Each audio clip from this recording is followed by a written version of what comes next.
Hello dear students, welcome to Pen and Paper Chemistry, and we are dealing with the properties of alkynes, the final video in the series. That's part 3. In part 1 we have already covered the addition reactions, in part 2 we covered the oxidation reactions, and in part 3 yes, we've already covered the polymerization as well. In part 3 we are going to cover another set of reactions. What are they? Interesting, waiting to know. But please don't forget pen and paper. Yes, the name of the channel is a constant reminder of what you need to have in your hand. We are specifically talking about the reactions of terminal alkynes. Now, as I explained earlier as well, terminal alkynes means they will have the group like this, triple bond CH, right? On the other hand, if you have something like this, C, so both the hydrogen, instead of both the hydrogen to the alkyl, so they to the triply bonded carbon, if there are alkyl groups attached, it becomes an internal alkyne, whereas if to the triple bonded carbon there's a hydrogen attached, it's a terminal alkyne.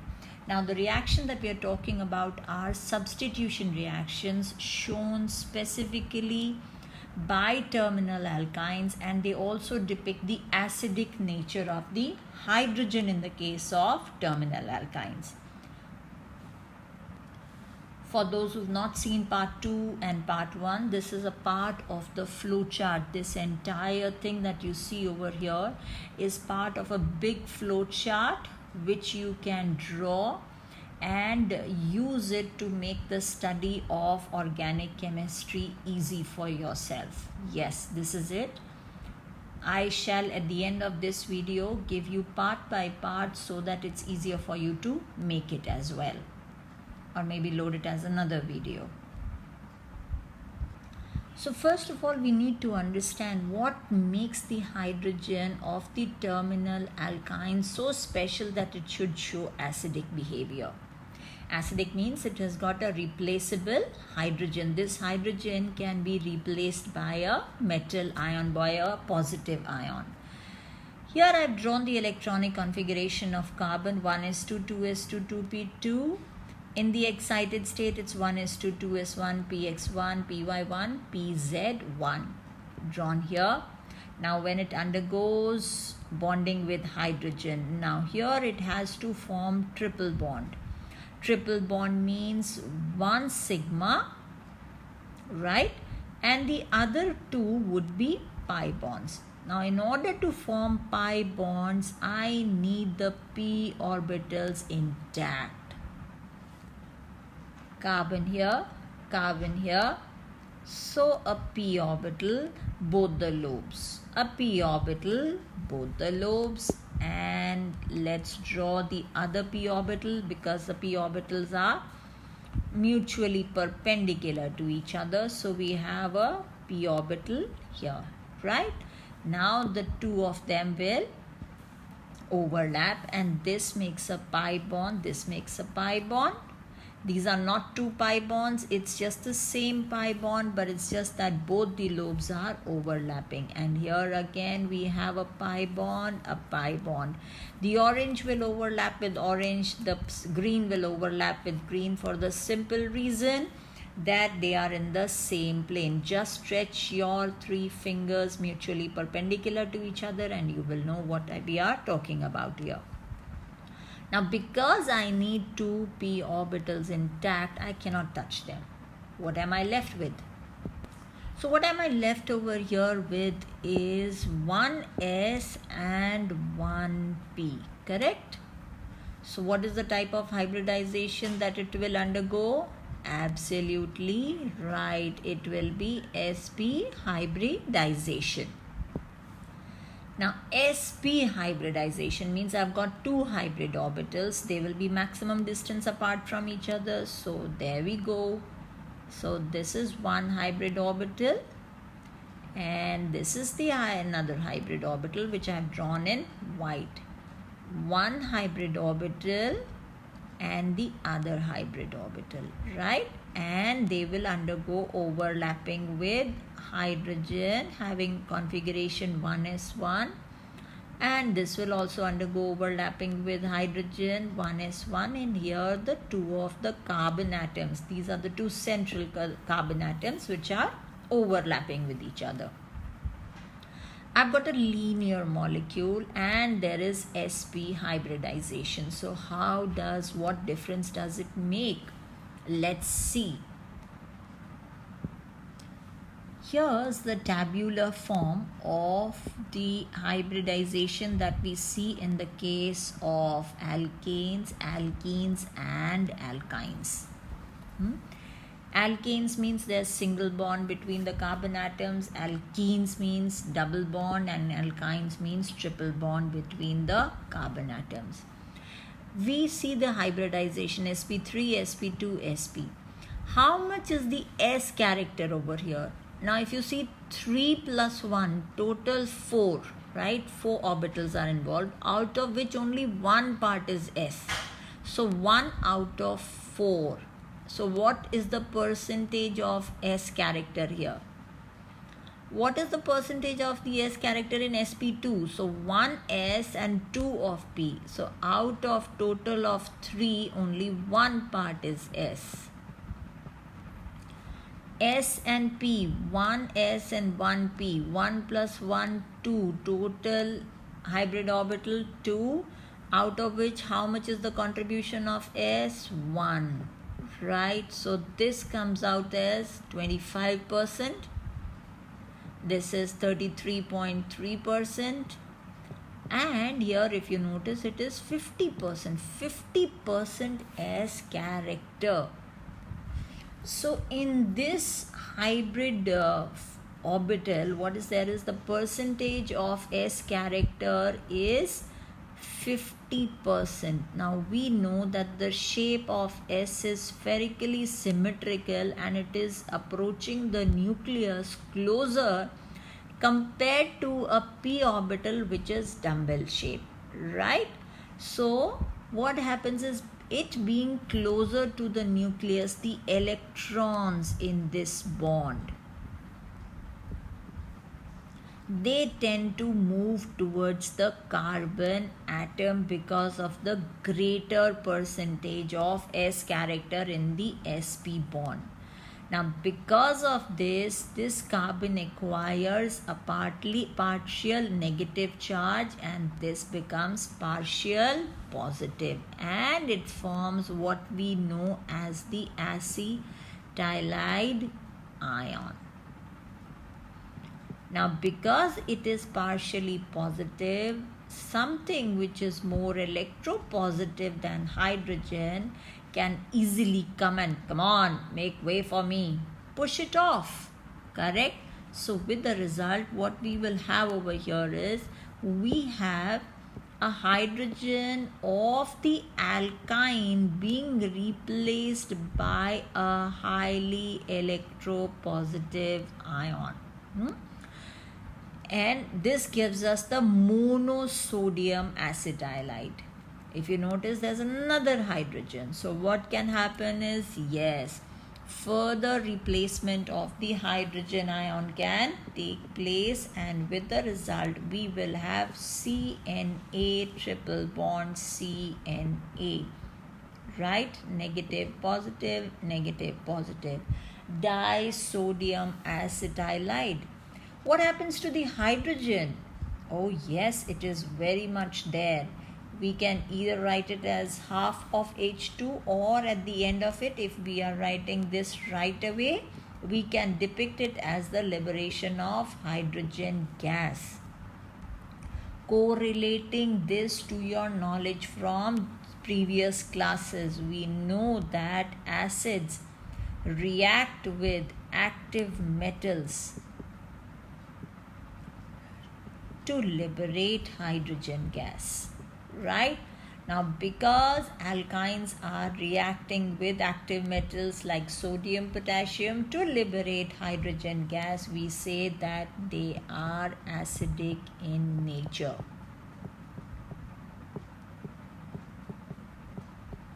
Is it clear? But are they more acidic than carboxylic acids or less acidic than carboxylic acids? So HC double bond OOH, right?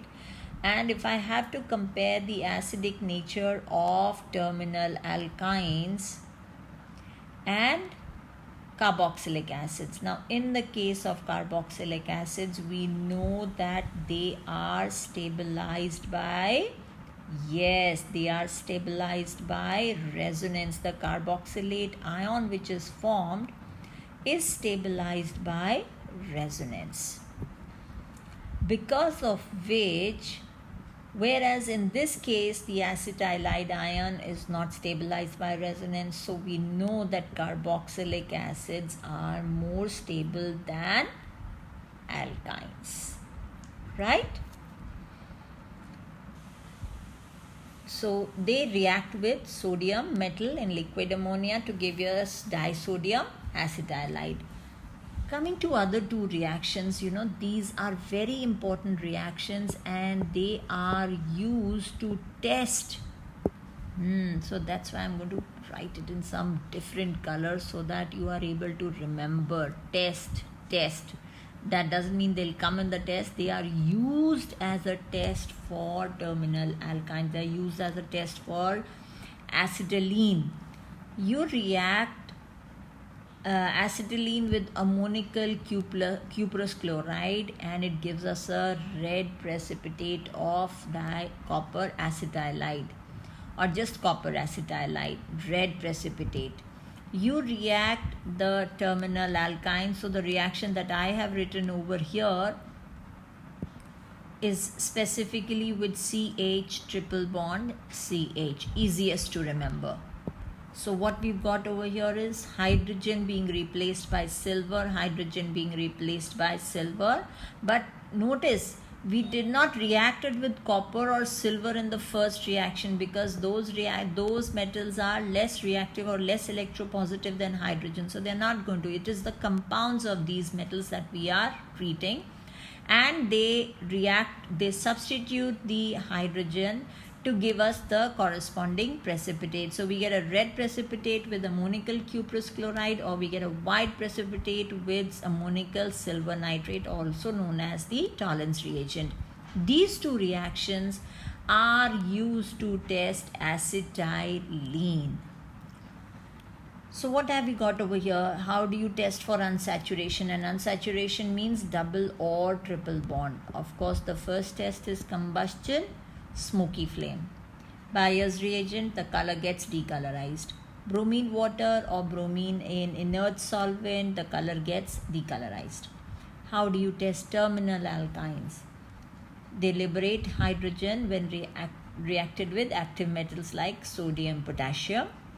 Ammonical cuprous chloride, you get a reddish precipitate. Ammonical silver nitrate, you get a white PPT. Now what I am going to do is I am going to scroll through the entire chart for you. Now you can make a note of the flow chart. First part is we've got the addition reactions. You can pause the video and you can note down whatever reactions that we have put over here. Once you've noted, so the last reaction here is hydrohalogenation. I am going to move this chart a little bit for you so that you can note down the next part of the chart, right? Where we are talking about addition of water, acid catalyzed hydration, and we have, yes, the products. This reaction extends a bit further on. You need not write the oxymercuration, demercuration, right? Go ahead, you can write down this chart in case you have missed copying it earlier. Once we are done with this, we are going on to the oxidation reactions again. So you notice there is the alkynes on the left hand side, and we have the oxidation reactions. There we go. You have all the oxidation reactions in one place, which we've already covered in video part 2. Noted. Very good. And then we go on to polymerization reactions. Yes, if you want, I can zoom it for you so that it's easier to write. By the way, in case in your curriculum there are more reactions, please feel free to add them and complete this flowchart, because this flowchart not just helps you in reactions of alkynes, you can easily remember the conversions, the test, the name reactions, everything. It's an all-in-one flowchart. And there we go, the last one, the terminal alkynes, substitution reactions. Whatever is being taught on the channel, please make a note of this so that you have your notes ready for offline reference. When your parents take away your mobiles from you and the screens from you and you have to revise on your own, right?